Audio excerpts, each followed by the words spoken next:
Bonjour à tous et merci de nous retrouver sur ce décryptage d'Acuité TV au CINMO 2015.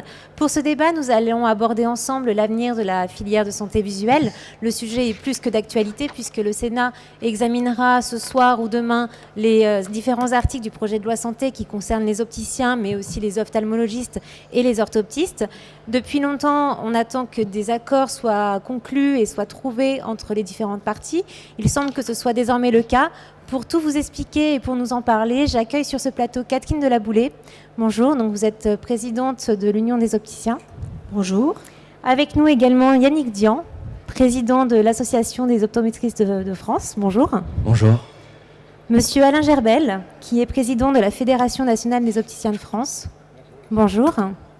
Également Laurent Milstein, président du syndicat national autonome des orthoptistes. Bonjour. Bonjour. Et Monsieur Roméas, président du syndicat des opticiens entrepreneurs. Bonjour. Bonjour les filles. Nous avons également avec nous par Skype le docteur Jean-Bernard Rottier, vice-président du syndicat national des ophtalmologistes de France. Bonjour docteur. Oui, bonjour. Bonjour à tous. Donc merci à tous d'avoir accepté notre invitation et d'être réunis autour de cette table, que ce soit physiquement ou virtuellement. Je vais vous demander d'être concis dans vos réponses puisque nous n'avons pas beaucoup de temps pour aborder un tas de questions très importantes. Donc nous allons commencer par faire un petit tour de table en fait pour connaître quel a été votre ressenti aux propositions de l'Inspection générale des affaires sociales. Madame Delaboulé, est-ce que vous voulez commencer s'il vous plaît ? Oui, eh bien écoutez, l'UDO a clairement salué ce rapport qui a montré ou démontré une avancée puisque la filière a déjà accepté certains points de consensus. Donc nous avons salué la remise en cause de nouvelles compétences pour les opticiens, ce qui est un combat historique de l'UDO. L'exercice de la profession revalorisé après un bac plus 3 dans le système LMD nous semble est un combat, est quelque chose que nous avions demandé lors de ce rapport. Oui, absolument. Et nous restons dans l'attente des décrets confirmant le traitement des cas de force majeure et des cas de perte pour les personnes qui n'ont pas d'ordonnance médicale. On va revenir sur les différentes mesures dans le détail. Oui. Donc nous restons vraiment vigilants sur ce point-là qui a été annoncé dans le projet d'amendement déposé par le gouvernement. Docteur Rottier, pour les ophtalmologistes, il me semble également que vous avez largement salué les conclusions de l'IGAS.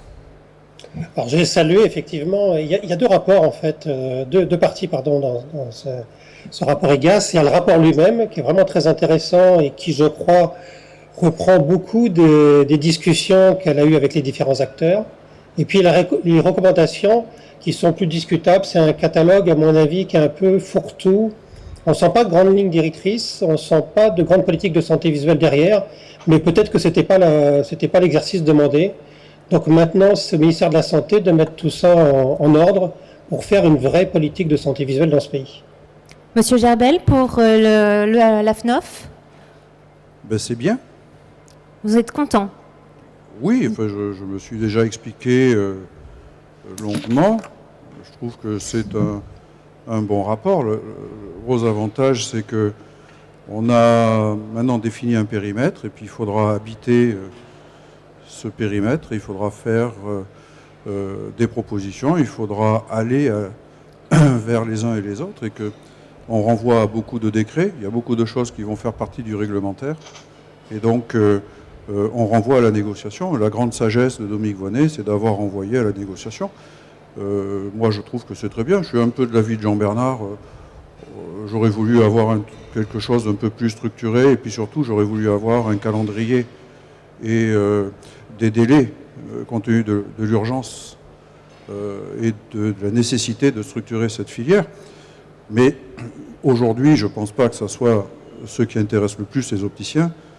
Je pense que c'est le fait que les réseaux de professionnels de santé sont en train de connaître une grande mutation et beaucoup de changements. On a vu avec carte blanche. Et je pense qu'ils ont été très surpris de voir que sur le CINMO, les syndicats n'ont pas eu à s'exprimer sur cette mutation. Voilà. C'est effectivement un autre sujet. Nous avons choisi d'aborder d'autres préoccupations. Monsieur Milstein, est-ce que vous considérez que les orthoptistes ont été entendus par l'IGAS ? Eh bien, écoutez, à la suite de la publication du rapport IGAS, nous avons, et j'ai communiqué sur un contentement de la profession, puisque de manière quasi historique, Dominique Voynet a su dresser tout à fait, dans sa première partie de rapport, a su dresser totalement la vérité du terrain actuel. C'est-à-dire que le système tourne autour d'une bonne volonté de la part de tout le monde, bien entendu, mais de la part des orthoptistes, de participer à la fluidification des files d'attente dans les cabinets d'ophtalmologistes, avec, malheureusement, en corollaire, pas toujours la reconnaissance qui s'ensuit, ni la reconnaissance de l'efficacité, ni la reconnaissance financière. Et ça sera à mettre effectivement en musique par rapport à ce que Madame Dominique Voynet a écrit sur le bien fondé et sur la qualité qu'apportent les orthoptistes à cette modification de la filière visuelle. Nous attendons effectivement que ce rapport ne reste pas qu'un rapport, mais soit mis en musique par le cabinet ministériel, afin d'enfin pouvoir aller au-delà de ce qui existe actuellement, parce que malheureusement, on a un petit peu quand même le sentiment que ça n'en est qu'à pointer une photo de ce qui existe et ne participe pas trop à une anticipation sur l'avenir de la filière. Monsieur Roméas, quelle a été la réaction du SINOP ? Bonjour à tous. La réaction du SINOP, je crois que vous la connaissez. Nous avons fait des communiqués de presse à ce titre-là. Nous avons souhaité mettre en avant en premier lieu le travail très intéressant qui a été fait par Madame Dominique Voynet, qui a au moins le mérite d'avoir posé plein de questions. Comme l'a dit Alain ou comme l'ont dit Jean-Bernard, je pense qu'on n'a peut-être pas encore été assez loin. On renvoie beaucoup de choses à des décrets. Il va falloir maintenant rentrer dans une négociation. Beaucoup de travail à venir. Oui. Et il y a beaucoup de travail à venir pour formaliser ces décrets. Mais ce que je retiendrai dans le rapport, dans ce que a écrit Madame Voynet, c'est qu'elle dit très clairement qu'il faut lever, que cela prendra du temps, mais qu'il faut lever toutes les peurs, toutes les appréhensions que nous avons tous les uns entre les autres. Moi, j'ai beaucoup apprécié le langage assez direct de Madame Voynet, et ce qui va permettre, je pense, aujourd'hui, qu'on se rapproche tous et qu'on travaille un petit peu plus de concert. Et à ce propos, je veux faire une petite précision supplémentaire qui sort du débat. Je vous en prie. Pour éclairer vos aquinotes qui regarderont cette vidéo, qui s'apercevront très bien qu'Alain Gerbel et moi, nous avons des verres de bière devant nous. Oui, ça pose une question. Donc ça pose une question, donc je vais apporter la réponse tout de suite à cette question. Hier, dans les allées du Silmo, nous nous sommes croisés à plusieurs reprises avec Alain. On a eu de nombreuses discussions.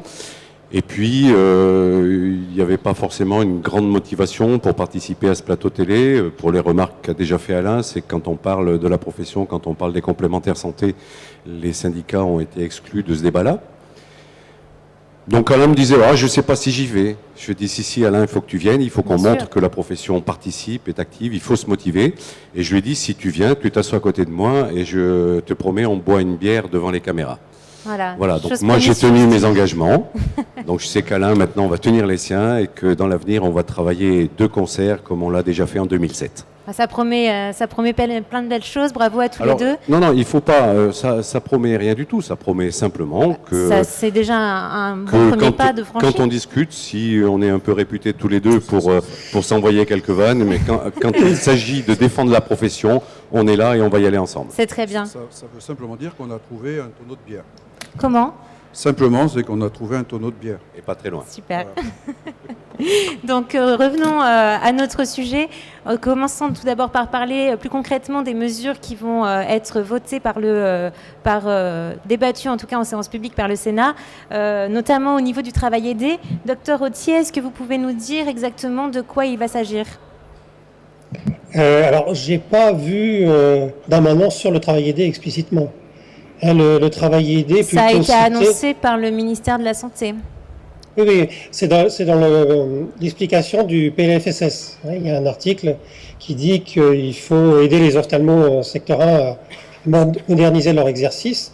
Ça, c'était notre demande fondamentale depuis longtemps parce qu'on est persuadé que l'accès aux soins passe par les ophtalmos. Les soins, c'est les ophtalmos. Donc, les deux autres professions qui nous entourent, elles peuvent faire des choses, elles peuvent à cette occasion modifier leur mode de fonctionnement, mais fondamentalement, la difficulté, c'est l'accès à l'ophtalmo. Donc il faut absolument promouvoir le travail aidé, et notamment dans la moitié de notre population qui est en secteur 1, donc en tarif opposable. Et ça, c'est la chose qui nous intéresse, nous, fondamentalement. Donc, travail aidé avec les orthoptistes. Monsieur Milstein, je crois que vous êtes notamment félicité donc, de l'évolution positive de la démographie et des revenus des orthoptistes.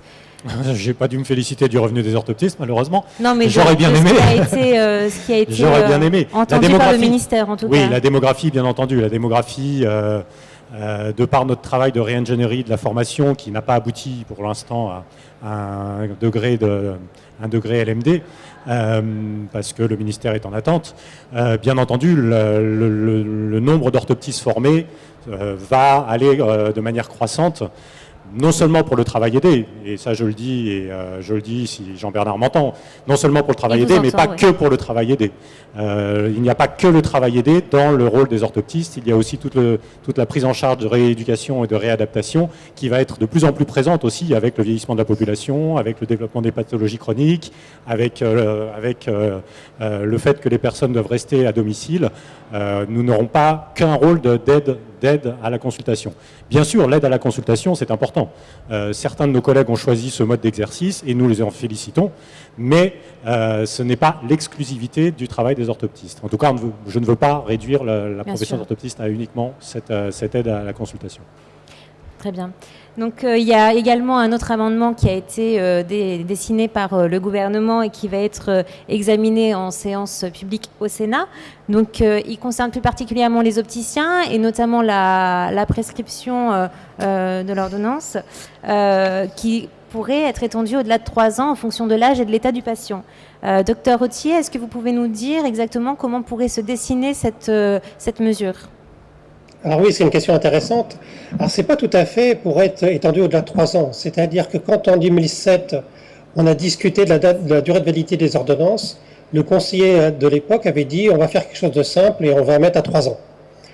Lorsqu'on va discuter de la variation de la durée d'ordonnance, on va prendre en compte des tranches d'âge, en sachant que, disons, entre 20 et 40 ans, il y a moins de risques de passer à côté de pathologies, encore que le risque zéro n'existe pas, comme le prouvent les protocoles Pays de Loire, que quand on est au-dessus de 65 ans. Donc, quand on va rediscuter de la durée de validité de l'ordonnance, on va probablement augmenter cette durée dans les âges inférieurs et la réduire dans les âges supérieurs.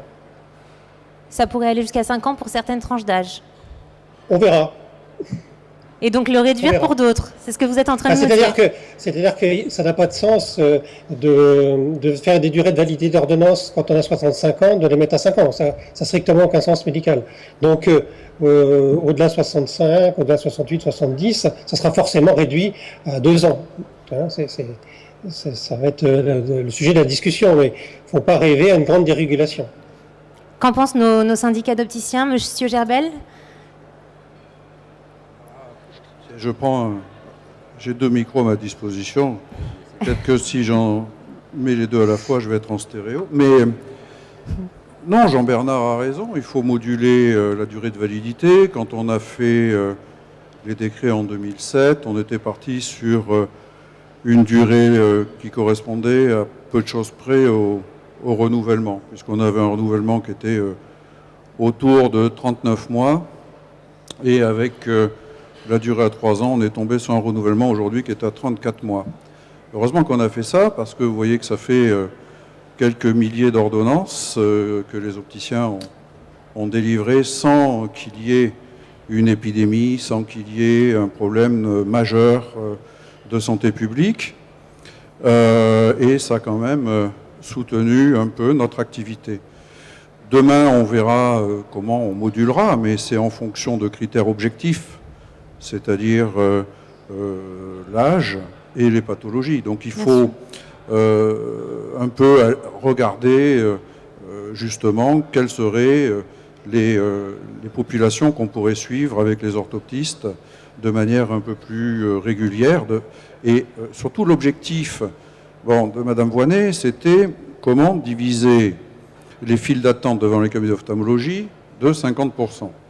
Bon. Donc aujourd'hui, on est toujours dans une problématique d'accès à la consultation. Oui. Donc si on passe par un système organisé avec une tour de contrôle, et donc tout le monde doit passer par là, on ne va pas élargir cela. Maintenant, il faut que les professionnels orthoptistes, opticiens, soient aussi capables de faire des propositions qui soient acceptables par les ophtalmologistes et qui soient acceptables aussi par les pouvoirs publics. Ce n'est pas aujourd'hui tellement à la filière de dire ce qui pourrait être acceptable ou pas, c'est aux patients de nous dire ce qui est acceptable ou pas. Et puis là, quand on parle de durée de validité, on se trompe un peu parce que on mélange tout. On mélange la durée de validité de l'ordonnance, on mélange la durée de renouvellement. La durée pendant laquelle l'opticien peut renouveler. On mélange beaucoup de choses. On mélange beaucoup de choses. L'avantage de l'amendement déposé par le gouvernement, que nous avons soutenu, c'est de renvoyer à la négociation sans filet. Parce que vous avez remarqué qu'il n'y a plus le 3 ans. Donc, c'est sans filet. Et là, on verra bien quelles sont les arrière-pensées des uns et des autres. Et si arrière-pensée il y a, parce que peut-être que tout le monde est d'accord pour discuter. À ce moment-là, on sera obligé de tenir compte de ce délai devant les cabinets d'ophtalmologie qui devient inacceptable. Et donc, je pense que ce n'est pas nous qui allons fixer les lignes. Je pense que c'est la population. Les patients. Voilà. Monsieur Roméas, est-ce que vous êtes en accord avec les propos de Monsieur Gerbel ? Je suis en accord avec les propos d'Alain Gerbel. Je vous l'avais dit, on va construire pour la profession. Donc je tiens moi beaucoup à insister, il l'a dit, mais je le renouvelle, qu'on parle bien du délai pendant lequel on l'opticien peut renouveler voire modifier une correction, et qu'on ne parle pas d'un délai de validité. Il faut surtout bien expliquer ça aux opticiens qui malheureusement ont un petit peu de mal à comprendre et à distinguer les deux choses. Il y a un raccourci qui a été fait entre les deux. Voilà, on parle. Le délai de validité, c'est pas du tout ça. C'est le délai pendant lequel l'ordonnance a une valeur lorsqu'on la présente à sa CEPAM. Mais je pense, comme l'a dit Alain Gerbel, que tout ça, ça va être dans un décret, que maintenant il faut qu'on rentre dans cette négociation. Je crois pouvoir dire, je ne sais pas si Jean-Bernard nous voit, nous on ne le voit plus, là. Enfin en tout cas il nous entend. Oui. On a déjà eu une part de cette négociation en 2007. On est arrivé à quelque chose qui est certainement perfectible.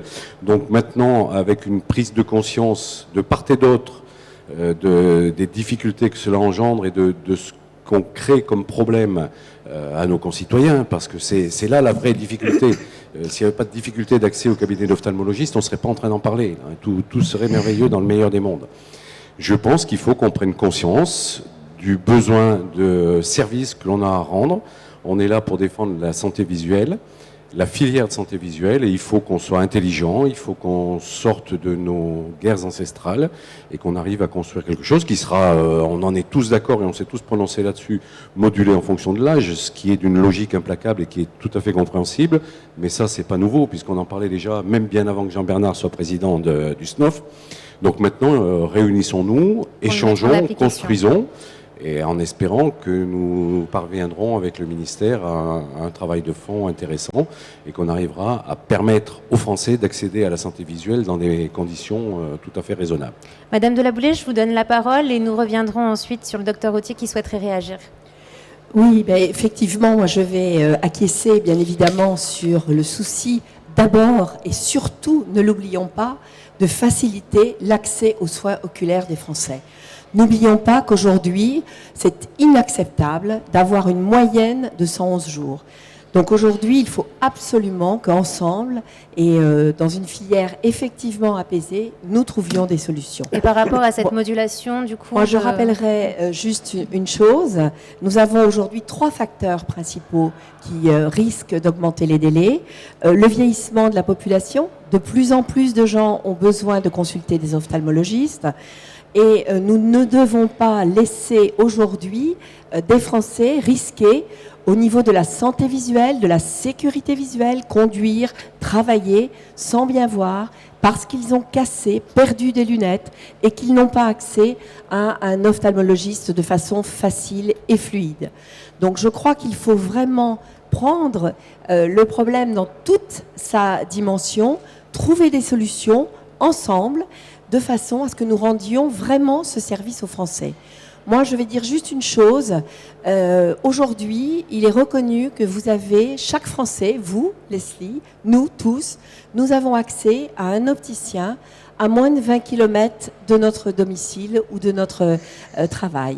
Donc aujourd'hui, c'est facile de rencontrer un opticien, d'obtenir une aide.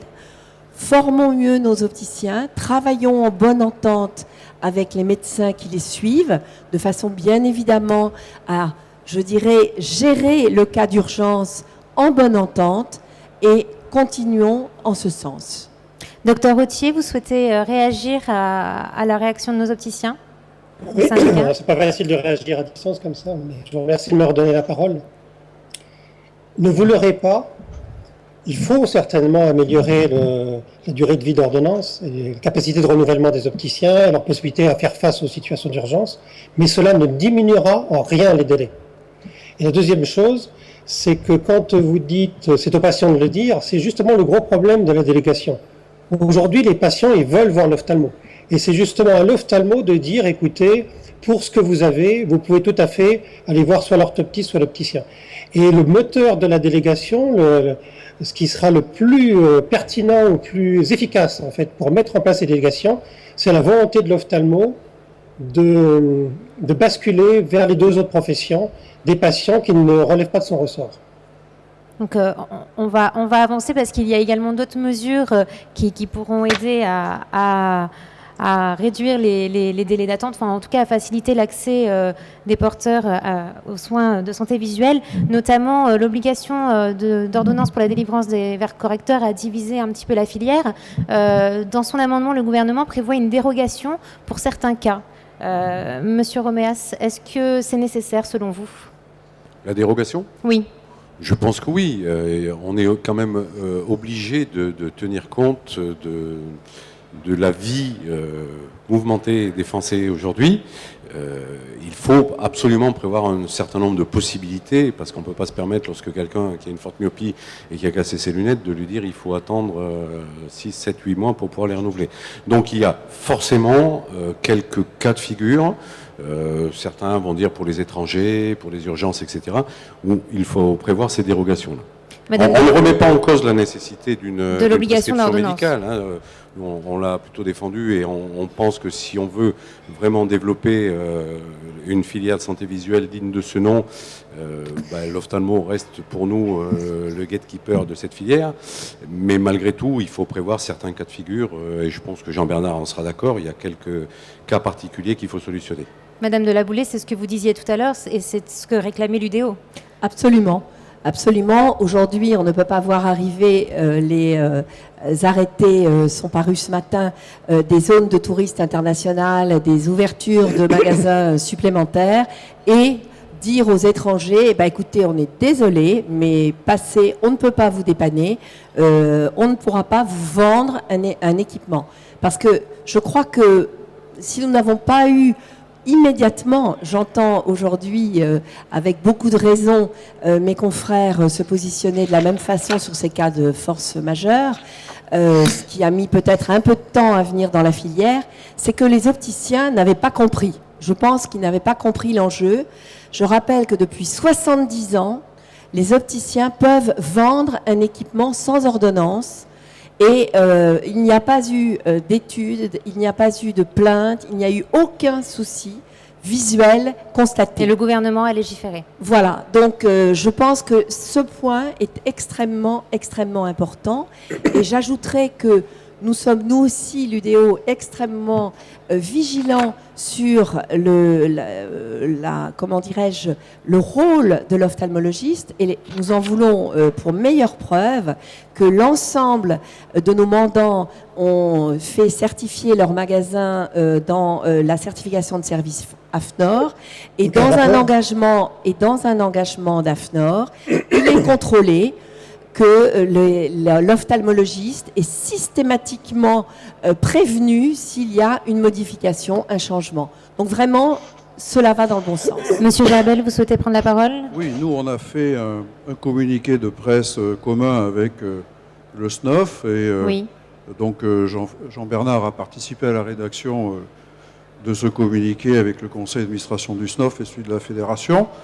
Nous avons été très clairs, l'obligation de prescription, et puis derrière, nous avions demandé une modulation. Cette modulation, nous l'avons demandée dans un communiqué commun.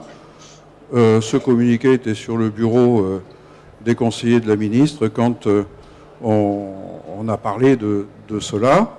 Moi, je ne fais pas de commerce, je ne suis pas dans les zones touristiques, je ne suis pas sur les Champs-Élysées.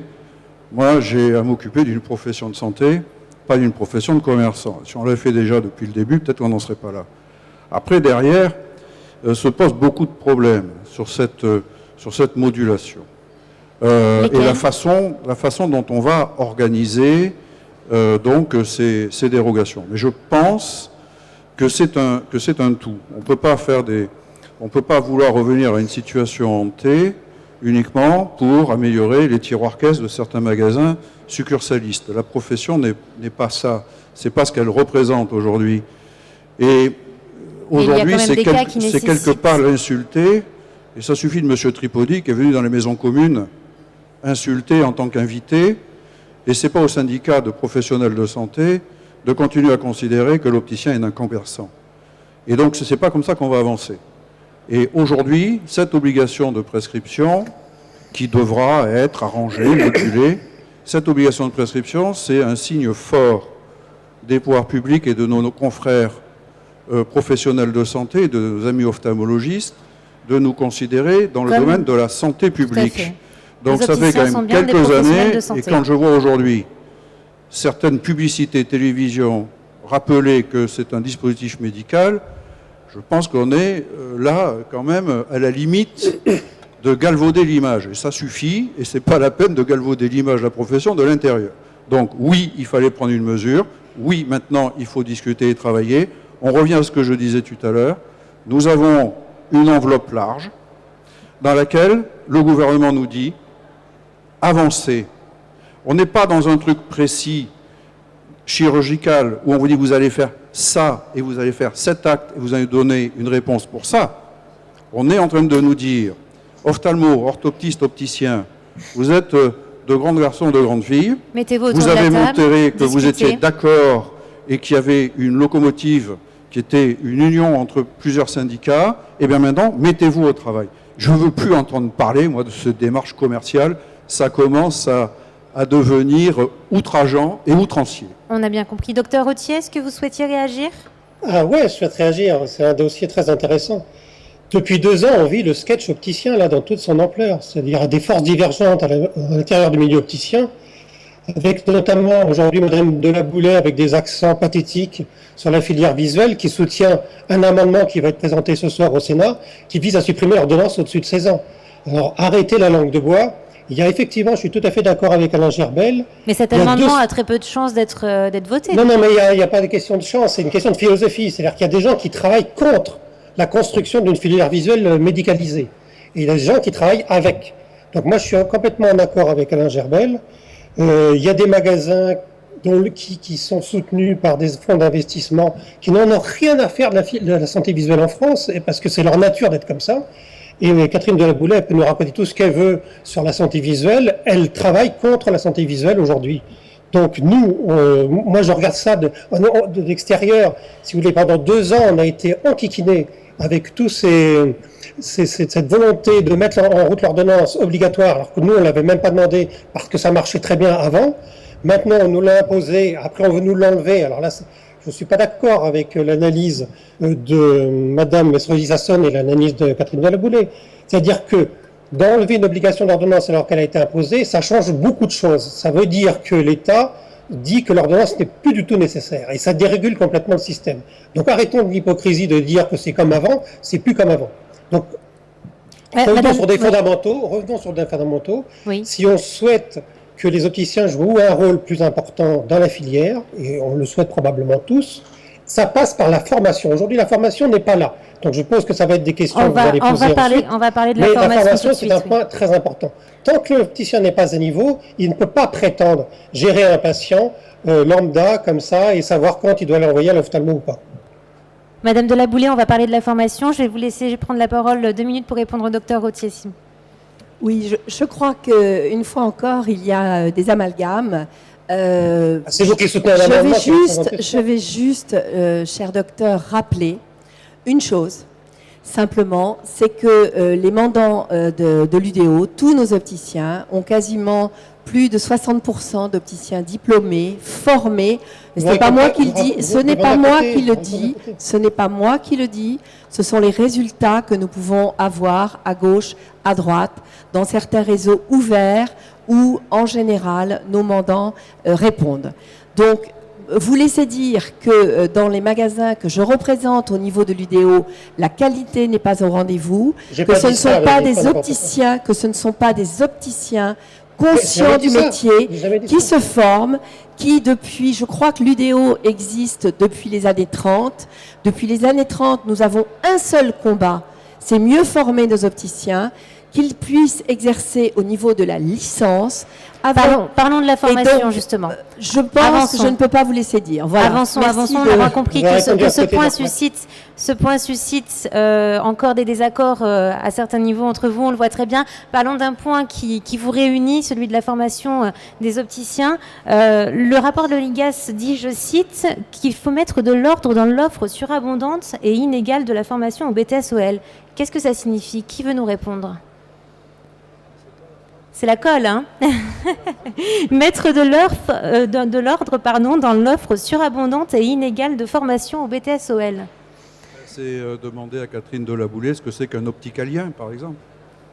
Rentrons pas dans... Non, mais il faut mettre de l'ordre. Mais tiens, Christian, vas-y. Et ça veut dire quoi? Ça veut dire réguler les écoles, mettre un numerus clausus? Si juste on m'attaque, je vais juste me permettre de dire qu'aujourd'hui, je ne peux pas encore une fois laisser dire que parce que des groupes intégrés, et j'en suis fière, des groupes où il y a 95% des magasins avec des salles de contrôle visuel équipées avec des colonnes de réfraction, des autoréfracteurs, je ne peux pas laisser dire, et des opticiens diplômés ayant suivi des formations soit sous forme de licence, soit des formations internes, puisque vous y faites allusion, sont dommageables pour les clients. Je ne peux pas le laisser dire. Excuse-moi, Christian, je te laisse la parole. Monsieur Roméas. Je peux m'exprimer un petit peu. Moi, Bien sûr. Je trouve que le débat tourne à une espèce de bagarre entre commerçants et professionnels de santé. Je pense que ce n'était pas le thème de cette table ronde. Ce que je voulais quand même dire, c'est que mon organisation, le SINOP, représente des opticiens qui sont, alors on nous accuse de tout, mais qui sont des opticiens indépendants, fédérés au sein d'enseignes. Donc nous avons une position très claire, je termine et après je passe à la formation, à savoir que nous devons tirer notre profession vers une vraie profession de santé. C'est très clair, et c'était en réponse un petit peu à ce qu'a dit Jean-Bernard, mais qui ne m'a pas du tout agressé, mais je ne voudrais pas que le combat réside entre commerçants et professionnels de santé. Nous, on défend l'idée qu'on peut faire du commerce, puisque nous en faisons, nos enseignes font de la communication, et qu'on peut aussi être de bons professionnels de santé. Et pour répondre, parce que je vais essayer d'en profiter pour changer le sujet, pour vous aider. La formation. Pour répondre sur la formation, je crois qu'on est tous d'accord sur ce sujet-là, et c'est peut-être pour ça qu'on n'a pas répondu, parce que c'est à l'unisson, qu'il y a beaucoup trop de centres de formation en France, ce qu'a fait remarquer Dominique Voynet. Et on souhaiterait, et j'espère que cela se mettra en place, qu'il y ait un quelconque mode de régulation, de création de ces centres de formation qui aujourd'hui n'ont plus lieu d'exister. Quand on voit que certains centres arrivent à former 5 ou 6 élèves sur une année, c'est quand même totalement inadmissible.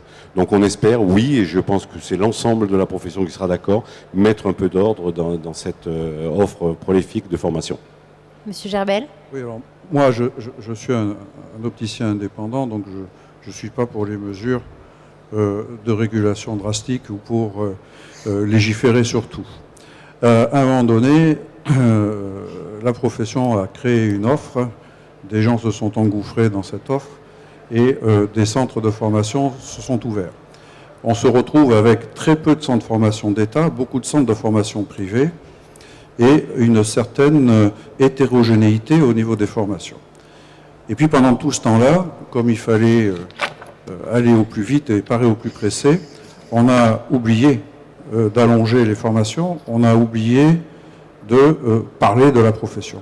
Si on rajoute une année, et si les pouvoirs publics nous disent, OK, les opticiens, on va vous mettre une année de formation de plus. Passer à 3 ans, intégré dans le système LMD. Leslie, c'est pas pour faire ce qu'on fait aujourd'hui, c'est pour faire autre chose, aller vers autre chose. Donc ça demande un débat de fond. Ça demande aujourd'hui de savoir ce qu'on veut faire de cette profession. Et j'étais très surpris de voir qu'un sénateur que je ne connais pas bien, reprend dans un de ses amendements que je n'ai pas soutenu, loin s'en faut, une définition métier qui est la définition de la fédération qui a été soumise aux opticiens le 15 juin dernier à notre congrès. Bon, définition perfectible peut-être, mais qui est un début. Et donc à partir de ce moment-là, il faut revenir, puisqu'on est en période rugbyistique, aux fondamentaux, comme disait l'ex-entraîneur de l'équipe de France de rugby. Il faut revenir aux fondamentaux. C'est-à-dire qu'aujourd'hui, il faut dire qu'est-ce qu'on veut faire de l'opticien demain. À quoi va-t-il servir? Qu'est-ce qu'il peut apporter au système de santé, à la filière de santé visuelle? Si c'est pour faire une année de plus, ça n'a pas de sens. Mais maintenant, il faut parler de ça, parce qu'on n'est pas à l'année de plus. On est même jusqu'au master. On est dans une autre logique. Et il faut arrêter ce combat bébête de dire « moi je fais une certification » que je ne tiens pas du reste, parce que je tiens à rappeler que dans la certification AFNOR, les points 16 et suivants qui concernent la réfraction sont optionnels. C'est-à-dire que normalement, la plupart des magasins AFNOR n'ont pas le droit de faire de remboursement RI et RA parce qu'ils n'ont pas justement les espaces réservés à la réfraction qui sont isolés phoniquement et visuellement. Alors que dans d'autres certifications, si on n'a pas l'espace, on n'est pas certifié. Donc il faut arrêter ce double langage et aujourd'hui il faut parler métier.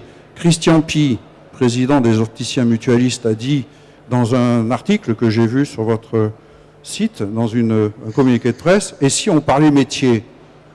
Je crois que c'est la moindre des choses. Qu'est-ce que demain fera l'opticien? Qu'est-ce que l'on veut qu'il fasse et où on veut qu'il aille? Donc on arrête aujourd'hui de faire des photographies du moment instant T, et de dire à l'instant T il est ça et demain il devra être ça. C'est ce que les gens ne comprennent pas. Projetons-nous, donc une année déjà supplémentaire allongée à 3 ans. La licence, Monsieur Dian, c'est ce que vous réclamiez depuis longtemps, vous? Donc, bonjour à tous, je vous remercie pour l'invitation, malgré le peu de temps de parole qui m'est malheureusement accordé. Désolé. Le sujet est vaste et intéresse les optométristes, qui sont tous au départ opticiens, je tiens à le rappeler, pour leur grande majorité, bien que maintenant un certain nombre aient un double cursus avec l'orthopsie. Je confirme que la filière a vraiment besoin de réformer et de s'adapter, que beaucoup de questions sont lancées. Le rapport Voynet, comme il a été dit, est une bonne, on va dire, photographie du paysage actuel, mais il est très loin de donner une perspective et une construction de ce qui se sera fait dans les années à venir. Concernant la formation, il existe d'ores et déjà, donc, comme l'a rappelé Alain Gerbel, la licence et le master. Oui, il nous semble nécessaire d'évoluer, mais pour donner des compétences bien évidemment supplémentaires qui seront liées à un certain niveau de formation pour assurer la sécurité sanitaire. C'est la priorité absolue. L'objectif étant bien sûr de faciliter l'accès aux soins pour l'ensemble des Français. C'est quand même le point clé qui est rappelé en permanence sur les délais d'attente auprès des ophtalmologues.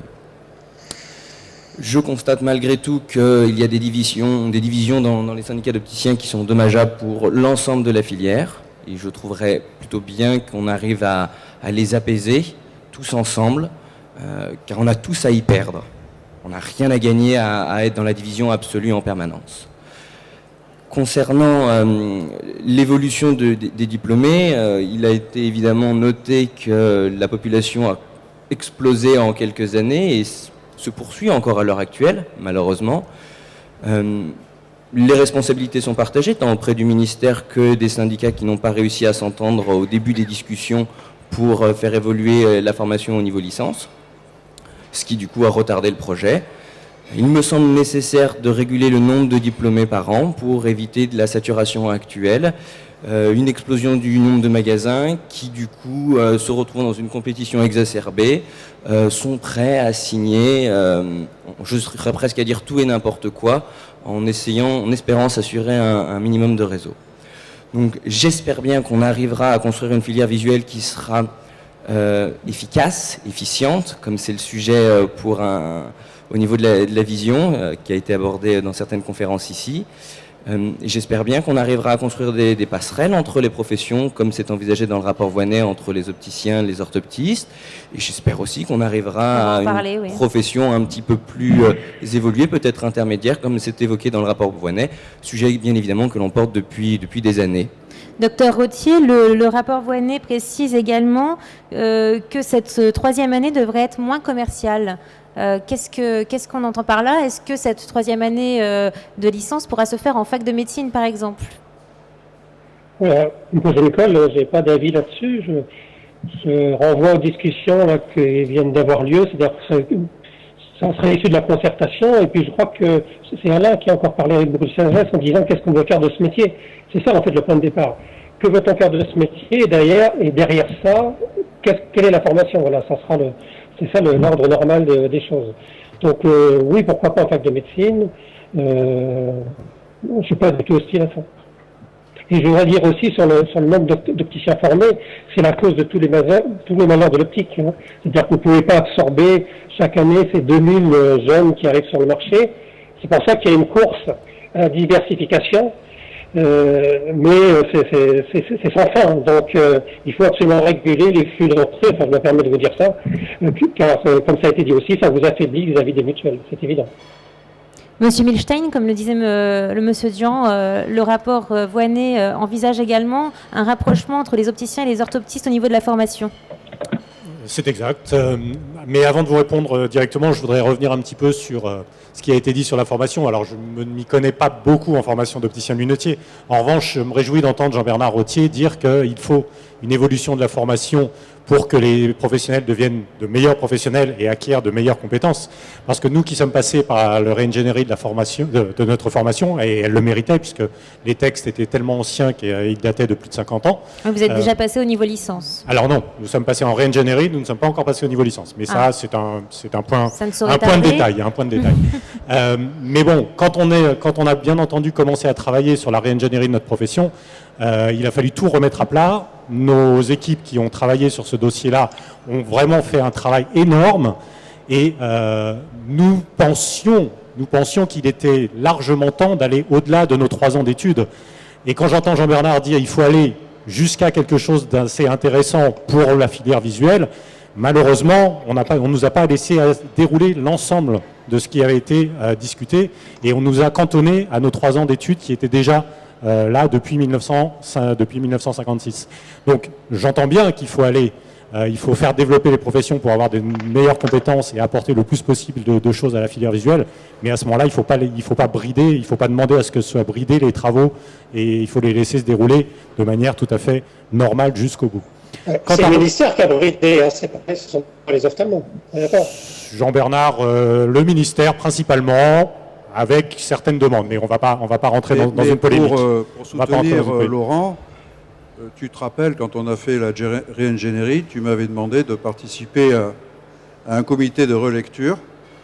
Et tu te rappelles aussi, Jean-Bernard, que je n'ai pas pu participer à ce comité de relecture. Donc je suis d'accord, évidemment, avec Laurent, il faut laisser les gens libres de leur avenir. Madame de la Boulay, je vous vois... Oui, moi je voudrais juste ajouter que fidèle à nos convictions, l'UDO, nous sommes pour travailler sur la qualité de la formation plutôt que automatiquement dire on va réduire de 15, 20, 30% le nombre d'écoles. C'est peut-être une bonne idée, c'est pas le sujet. Le sujet aujourd'hui, c'est de quoi avons-nous besoin dans les magasins d'optique, d'opticiens compétents, formés sur le côté paramédical, c'est notre ADN, mais donnons-nous les moyens de mieux les former. C'est pour ça que nous voulons 1 an supplémentaire. Si vous le permettez, je vous remercie de bien écouter ce que je dis, Alain, et de vos remarques toujours pertinentes. Donc je pense que le fond est réellement de trouver un meilleur fonctionnement pour toute la filière visuelle. Et si nous améliorons la formation, et je crois que nous avons été entendus les uns et les autres par Madame Voynet et je l'en remercie. Je crois que demain, il faut savoir, face à ces nouvelles compétences, ce que nous allons pouvoir exercer, parce que nous allons mieux nous former. Donc demain, eh bien, nous pourrons mieux utiliser nos nouvelles compétences. Donc c'est un vaste chantier, comme on l'entend. J'ai un autre point que j'aimerais soulever, qui a été noté dans le rapport de l'IGAS, qui dit « Le dépistage des amétropies et des autres pathologies de l'œil pourrait être mis en expérimentation par les opticiens ». Est-ce que ça pourrait aboutir et comment ? Est-ce que vous avez une idée de ce que peut envisager Madame Voynet est-ce que ça vient d'un de... Mais Leslie, je vais dire simplement une chose. Madame Voynet a fait un rapport et il serait un peu réducteur que de ne parler que la dernière page du rapport. Donc il n'y a pas que 30 propositions. Jean-Bernard, tu l'as dit tout à l'heure, il y a un rapport en deux parties. Bon, il y a une partie qui a été une description à un moment donné de la filière et puis après des propositions en regard. Bon. Il faut y aller doucement, il faut évoluer, il faut travailler, et puis les choses se mettront en place au fur et à mesure. Il y a plein de textes et de lois. Il y a quelque chose qui fait plaisir aux ophtalmologistes qui s'appelle l'article 51, puisqu'ils sont en train de préparer un nouvel article 51, c'est-à-dire les coopérations entre professionnels de santé, issues de la loi de 2009 qu'on a appelée HPST, à laquelle nous avons donné notre soutien. Bon, nous avions même créé une structure, Jean-Bernard est au courant de tout ça. Aujourd'hui, on peut utiliser, habiter de nouveau ces textes qui existent. C'est pour ça que je vous ai dit en préalable, beaucoup des propositions de Mme Voynet relèvent du réglementaire, et parce que les textes existent déjà. Donc, le fait d'avoir une enveloppe large nous donne à nous une certaine mobilité, facilité de négociation. Pourquoi ? Parce qu'on a les outils.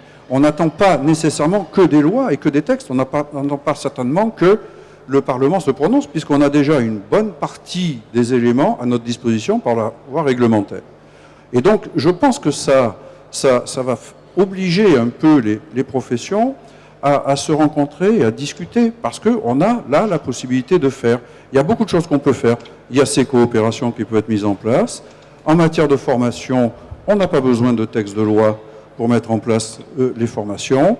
Il y a simplement à faire en sorte que deux ministères travaillent ensemble, c'est-à-dire le ministère de l'Enseignement supérieur et le ministère de la Santé. Il faudrait quand même qu'ils se coordonnent. Alors c'est vrai qu'à un moment donné, on n'avait plus de secrétaire d'État à l'Enseignement supérieur, donc on s'est dit peut-être qu'on va pouvoir passer quelque chose très vite. Manque de peau, on nous en a ressorti un autre aussi vite. Mais bon, quand on voit aussi au niveau du ministère de la Santé que en 3 ans, on a connu, je ne sais pas, 6 ou 7 directeurs de cabinet et autant de conseillers qui se sont succédés.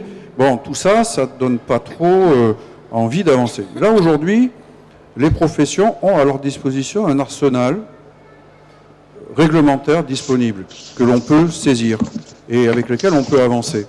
Et donc, déjà, montrons que nous savons que nous pouvons utiliser cet arsenal, montrons que nous pouvons déjà mettre en place des choses.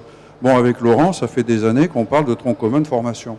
Parce qu'on trouve que c'est idiot de former des gens avec 2 filières différentes, donc de faire des frais de tous les côtés. Il y a des endroits en France où déjà les orthoptistes sont formés par des ophtalmos, et il y a même des centres de formation aujourd'hui pour opticiens, où les formations sont dispensées par des orthoptistes. Et donc, il y a déjà des relations communes. Il y a un grand hôpital que connaît très bien Jean-Bernard, où les orthoptistes sont formés par des ophtalmos. Par des opticiens. Et donc, je crois qu'aujourd'hui, il suffit simplement de laisser faire les bonnes volontés. Et bon, je veux bien que les syndicats se battent un peu pour leur précaré et se battent un peu pour montrer qu'ils existent. Mais là, on a un problème de santé visuelle. Là, on a vraiment un problème devant nous. Alors, les articles 51, bon, on peut en mettre en place. Tu en as mis en place en Pays de Loire. Bon, on peut mettre des articles 51. Ces articles 51, simplement, c'est long, c'est un peu compliqué. Alors, on a réformé un peu les choses pour aller plus vite, mais déjà, ça, on peut l'utiliser. Dans la loi santé qui est en discussion au Parlement, on a aussi les pratiques avancées. Hein, on a aussi un article sur les pratiques avancées.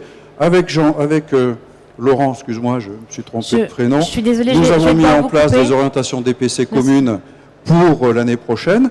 Donc, on a le pouvoir aujourd'hui de faire avancer les choses. Bien sûr, on va être limité dans le temps, donc je vous coupe un petit peu la parole. Je suis parce désolée. qu'on a une réunion. Monsieur Duange, j'aimerais juste vous poser une question là, suite à cette proposition de l'EGAS d'expérimentation. Est-ce que finalement, c'est pas un premier pas fait vers l'optométrie, sans parler de reconnaissance? Il est bien évident qu'il est noté dans le rapport Voynet qu'il va falloir aller plus loin pour solutionner les problèmes d'accès aux soins. La délégation, le travail aidé est un point utile et nécessaire, mais qui ne sera pas suffisant pour résoudre les problèmes d'accès aux soins. Pour l'heure, je note malgré tout que le SNOF ne fait pas de pas dans cette direction-là pour essayer d'accompagner et de travailler, quitte à le faire à moyen long terme. Quelque chose, bien sûr, que je regrette. Nous continuons à le porter. Nous pensons qu'une profession intermédiaire va être nécessaire pour garantir la sécurité sanitaire qui ne peut pas être faite pour le moment avec un niveau licence. Le rapport de l'IGAS note d'ailleurs, je cite, « Il n'est pas acceptable que des centaines de jeunes formés soient voués à l'expatriation ou à des subterfuges variés permettant leur exercice sous des montages divers. » C'est qu'il va falloir engager d'autres chantiers et aller plus loin.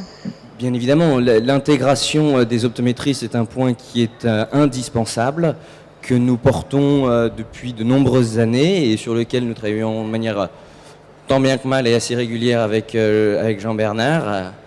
Mais ça reste compliqué. Il est à noter aussi qu'il y a un certain nombre d'optométristes, car le nom n'est jamais prononcé malgré tout, exercent en cabinet d'ophtalmologie, sans cadre, on va dire encore une fois, légal ou réglementaire adapté, posant un certain nombre de problématiques, tant pour les employeurs que pour les employés, et l'accès aux soins, au final, pour les patients qui en souffrent.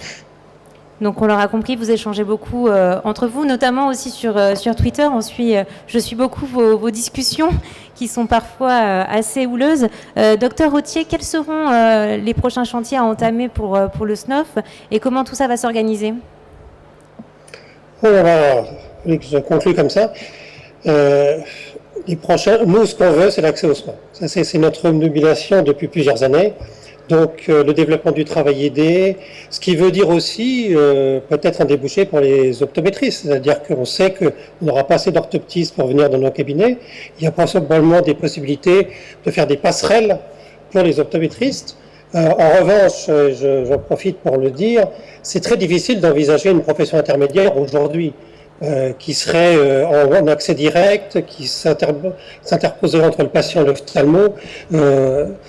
C'est pratiquement impossible à proposer aux ophtalmos aujourd'hui qui sont des libéraux et qui sont en accès direct. Donc de leur dire d'être en accès secondaire, ça paraît tout à fait suicidaire de la part du SNOF. Mais donc on va conclure sur une note très positive. Ce rapport Voynet est un point de départ. On a beaucoup de choses à faire. Je dirais que 80% du dossier concerne malgré tout la réorganisation du travail ophtalmo et les 20% restants, en ce qui nous concerne nos relations avec nos partenaires traditionnels et nous souhaitons bien sûr qu'ils progressent en qualité, en formation, comme nous d'ailleurs on va le faire aussi, et j'aborde les discussions futures avec beaucoup d'optimisme. Très bien, merci. Donc, restons attentifs à ce chantier qui s'ouvre et aux négociations qui vont avoir lieu. Je vous remercie à tous d'avoir participé à ce plateau qui a duré un certain temps. Nous sommes obligés de nous quitter. À très vite sur Acuité TV.